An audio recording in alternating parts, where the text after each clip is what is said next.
Pues vamos a empezar porque tenemos mucho trabajo. Las tareas primero, ¿sale? ¿Estamos? ¿Qué me pueden platicar del artículo 14, fracción 6? Se considera prestación de servicios toda obligación de dar, de no hacer o de permitir que no sea considerada como enajenación o como otorgamiento del uso o goce temporal de bienes. ¿Qué les parece si empezamos de atrás para adelante? Y nos damos así. Y luego así. ¿Sale? A ver, voy a ser concreto para no perder tiempo. Sí. Ese artículo esa fracción, es un resumidero. ¿Es como el de otros ingresos para renta? ¿Así lo entienden? A ver, el aportar capital de un accionista a una persona moral es una obligación de hacer.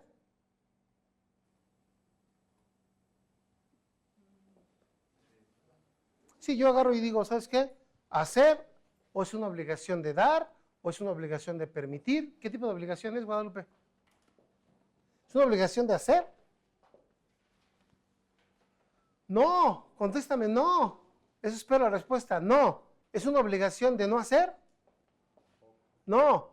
¿Es una obligación de dar? Bueno, sí, capitán. A ver, entonces, si ustedes dicen que es el resumidero, es una obligación de dar, ¿es enajenación de bienes?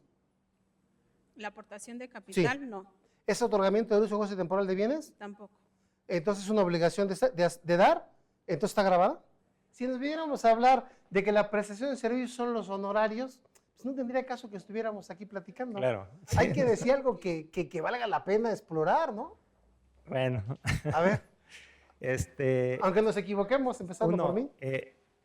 Debe de haber contraprestación primero, ¿no? Para que haya una base a que aplicarle el IVA, en primer lugar, ¿no? Buena. Voy a interrumpir. Y muy buena. Persona física o moral que decide aportar capital a persona moral. ¿Ok? Con la cantidad de una entrega de dinero, con la cantidad de dinero. Sí. ¿Sí? No habrá una contraprestación a cambio de la aportación a capital que yo hago. Mi contraprestación no será recibir acciones. No, porque las sociedades no están vendiendo la acción, ni están dando un servicio. No, eso sí me queda claro. Aportación, la acción simplemente es para documentar la aportación que estoy haciendo. ¿Sí? No es ni servicio, no es ni enajenación. ¿Sí? Entonces, no está tipificado ese supuesto como prestación de servicios. O jurídicamente, el hecho de que a mí me respalden mi aportación con acciones por Ley General de Sociedades Mercantiles no significa que sea mi contraprestación, simplemente es mi comprobante de que soy socio de esa empresa. Fíjate que está interesante esta parte, no coincido en una parte con lo que dices y tienes toda la razón, pero en mi opinión sí hay una contraprestación, entendida como contraprestación que hay voluntad de las partes. ¿En qué sentido? En obligarse a aportar una cantidad acordada y que a cambio, yo le reconozco una participación en el capital. Pero ese no es el problema. Eso ya quedaría en la doctrina y en que sí hay y si no hay. Porque, nada más ahí, para mí el acuerdo de voluntades no es con la persona moral, es con los demás socios de la persona moral. Son dos cosas, con los demás socios para efecto de que estén de acuerdo en poder aportar ellos también lo que yo voy a aportar, y por otra parte, ellos hacen un acuerdo de aumentar el capital, pero hay una tercera persona entre ellos, claro que lo hay. Tan es así que tiene personalidad jurídica la moral. Sí. Y está representada por una persona, ¿no? Bueno, a lo mejor van a decir, ¿para qué nos hacemos harakiri con tantas cosas inoperantes? No, es que cuando ustedes logran entender cada fracción de la ley, van a poder dominarla. Cuando la quieren ver nada más y dicen, no, yo nada más soy bueno en enajenación, como en renta. Yo soy bueno para todo, menos para empresas de grupo, menos para agricultores, ganadería y pesca. No. O sea, tenemos que ser especialistas en renta, especialistas en IVA, no a medias, ¿sí? Hay algo que se pierde de vista, José Luis. Sí. ¿Qué es lo que grava la ley del IVA? Actos y actividades. Sí, pero ¿cuál es el objetivo de la ley del IVA? Eso, ese es el objeto de la ley del IVA. ¿Cómo se llama? Impuesto al valor agregado. Emilio, ¿y has visto un artículo de la ley del IVA que diga qué es el valor agregado? Entonces lo que acaba de tener José Luis tiene toda la razón. No hay valor agregado en esta operación. Por eso no puede existir el IVA. Pero ahorita nos vamos a enfocar a lo que dice la ley. Pero en principio es importante entender que el objeto de la ley del IVA es el valor añadido o el valor agregado. 1. 2. Aunque existiera una contraprestación, como dice José Luis, pensando que yo estuviera bien, ¿sí? Que hubiera una contraprestación, esa contraprestación no es con motivo de una prestación de servicios. Esa contraprestación lo único que hace es cumplir con una obligación. Esa sería la conclusión. Sí, voy, Maribel. Solo habría mutuo en bienes nuevos, porque todos los que sean usados, al no ser fungibles, hay enajenación. Entonces no habría mutuo de bienes usados. Se me hace un poquito arriesgado entenderlo así desde mi personal punto de vista. Respeto esa parte, pero entonces llegaría yo a esa conclusión. Perdón, Maribel. Nada más comentando sobre lo que dice Emilio. Sí. Particularmente, sabes que vimos los fungibles, efectivamente veíamos que los fungibles como tal sí era poder intercambiarlos por algo de la misma especie, pero la característica era algo que se consumiera en realidad. Pues, por ejemplo, hablábamos en ese caso de los granos y decía, yo no puedo esperarme a que me traigan a un depósito fiscal ciertas toneladas, no voy a almacenar esos mismos granos, yo tengo que dar de los otros de la misma especie, ¿no? Pero en particular, sí entiendo el comentario de Emilio y sí lo comparto un poco en el sentido de que como tal un equipo telefónico no es un bien fungible, no porque sea usado o nuevo, Así es. sino porque no se termina de consumir como tal, que era la característica. Eso me parece como complementario también más entendible, ¿no? Porque decía yo entonces, no tendríamos un mutuo más que de bienes usados, ¿no? Entonces a lo mejor igual, yo por eso decía, yo te lo entrego, pero ¿qué pasa si tú con ese bien que yo te entregué, que te transmití en propiedad, tú lo tiraste o lo perdiste? Entonces me tienes que restituir uno de la misma especie y calidad y le daba la característica de bien fungible, ¿sí? Por esa razón. Pero a lo mejor igual y el concepto más apropiado es de más claridad es hablar de algo que sea más consumible, aunque también hay bienes consumibles y no consumibles, aparte de fungibles y no fungibles. Por eso también creo que tiene que ser desde el punto de vista de la naturaleza de los bienes. Sí, ¿de qué habla el 15 fracción tercera? El artículo 15, fracción tercera, nos habla de que no se pagará el impuesto por los servicios prestados en forma gratuita. Sí. Y nos da una excepción. Dice que cuando los beneficiarios sean miembros, socios o asociados de una persona moral a la que esté prestando el servicio. Ok. ¿Y cuál sería su relación con el 15, fracción 12? El 15, fracción 12 nos habla de que sean proporcionados, tampoco se va a considerar sujeto al pago del IVA. Sujeto al pago del IVA, los proporcionados a sus miembros, como contraprestación normal que sean de sus cuotas, siempre y cuando sean únicamente las cuotas sean únicamente relacionadas para los fines a las que son objeto. ¿De cualquiera? Pues dice que excepto los partidos políticos nos da... ¿Eso excepto qué quiere decir? A ver, ¿por qué no me das un ejemplo así concretito? Nos habla de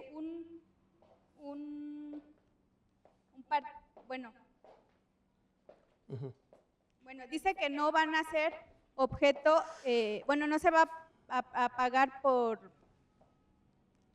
esas cuotas, siempre y cuando estas ¿Habla de la cuota ¿O habla de la prestación del Prestación. servicio? Prestación del servicio. Te estoy confundiendo, ¿eh? Dime, fíjate bien. A ver. Dije que ya no iba a hacer eso, pero lo voy a seguir haciendo. Porque ahí dice la prestación del servicio. Ajá, servicios. Entonces, si presto un servicio, me dice, si le prestas un servicio, no exéntalo del IVA, porque es una obligación de hacer, y exéntalo del IVA. Estamos hablando de la prestación del servicio del sindicato, del colegio de profesionista, o estamos hablando del IVA de la cuota que él me paga.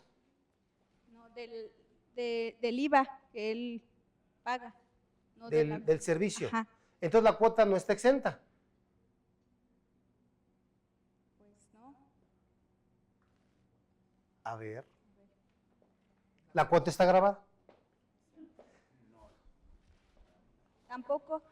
Ya dijimos que no íbamos a hacer así. Insisto, Alex, ya es una naturaleza, ¿verdad? Ya es algo que se trae. No, es que lo que quiero es desequilibrarlos para que le echen más candela. Porque entonces quiere decir entonces que la cuota, ¿alguien está inscrito a algún colegio de profesionistas? ¿Sí? ¿Pagas alguna cuota, Alex? ¿Y la cuota que debe uno pagar y te cobran IVA? Okay. ¿Por qué entonces a Alex no le cobran? Hay que decirles que sí llevan IVA. Si lo hacemos práctico, nos entendemos mejor. José Luis compra un automóvil. Él tiene ingresos por actividades empresariales. Se dedica a la compra-venta de plumas. ¿Sí? De plumas Montblanc. Y para comprar sus plumas, ¿sí? Y para llevar sus plumas y traer sus plumas de donde las trae, requiere comprar un automóvil. Y compra un automóvil o un equipo de transporte, no automóvil precisamente, compra un equipo de transporte. Y para poder comprarlo pide un crédito bancario. Va con un banco y el banco le dice, te presto dinero, y él va a destinar ese dinero a la adquisición del automóvil. El propio banco le presta el dinero y le dice, te voy a cobrar un interés. ¿Lleva IVA o no lleva IVA? Yo digo que sí lleva IVA. Y tú dices que sí. ¿Y la ley qué dice? ¿Que no?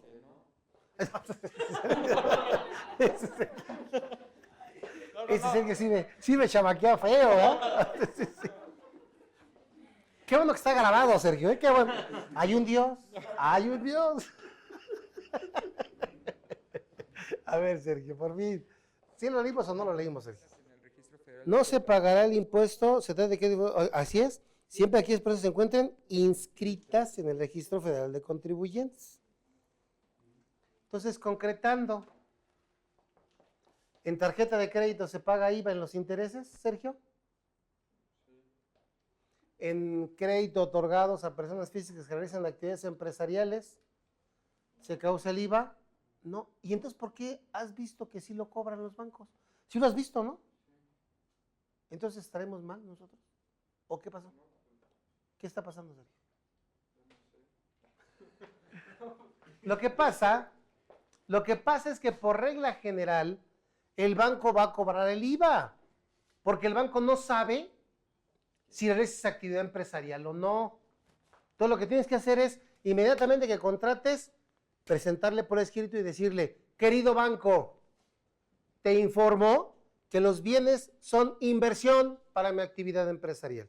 Y en términos del artículo 15, fracción 10, inciso B, segundo párrafo, segunda oración, se encuentran exentos del pago del IVA.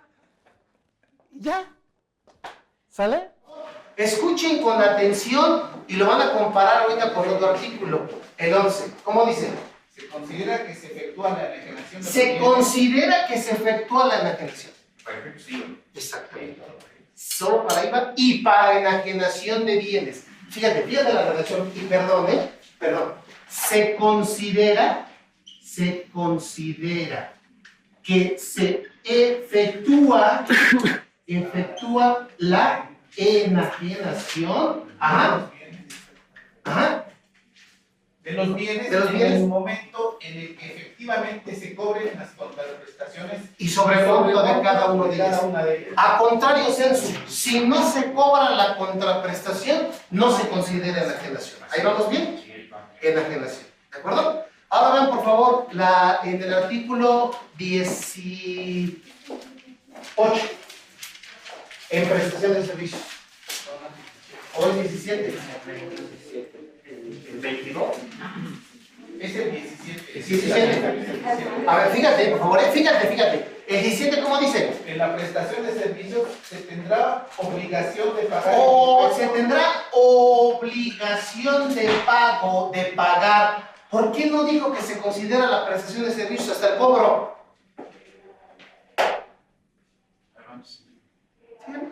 Se tendrá La obligación de pagar. Cuando se cobre, ¿y cuál va a decir? La contraprestación. en el momento en el que se cobren efectivamente las Y contraprestaciones. sobre el monto de cada una de ellas. Sobre el monto de Lo cada- mismísimo. ¿Por qué te cambió la redacción? Si dices tú que es cuestión de semántica, ¿a poco eso es semántica?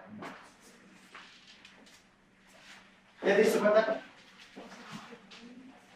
¡Está mal! ¡Claro que está mal! Pues es que no saben redactar. Quisieron decir lo mismo. Quisieron decir lo mismo y abren una puerta así como no tienes idea, a una estupidez de grabar esto. Mira, eso tiene historia. No me van a dejar mentir una vez ustedes.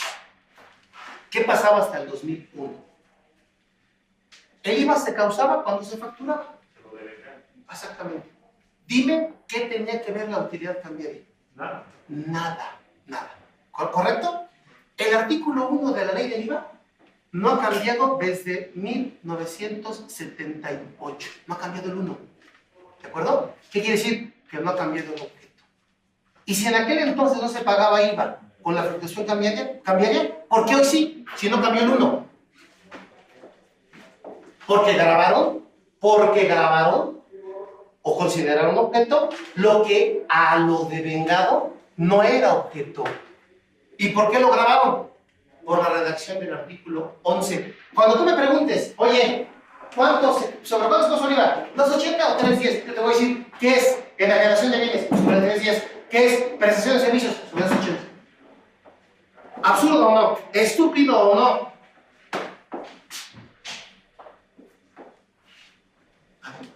Escucha. Entonces eso está muy bien, irlo que lo vayan ustedes mencionando, y en un principio la parte que debe de ser del IVA, estudiarla, hazte cuenta que de manera hasta aislada de la técnica, de la parte jurídica, porque se distorsiona tremendo. El acreditamiento del IVA es muy interesante, lleva también su chiste, pero es más extenso el tema de tasa 0%. Para acreditarlo hay que entender La tasa 0. Entonces, si quieren, la próxima semana entonces vemos tasa 0, y mañana nada más les denle una repasadita a lo que es prestación de servicios, y la próxima semana terminaríamos prestación de servicios y tasa 0. ¿Sí? Mañana nos vemos aquí a las 11 o qué es?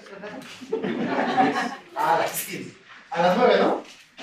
Órale, pues, que se vaya bien.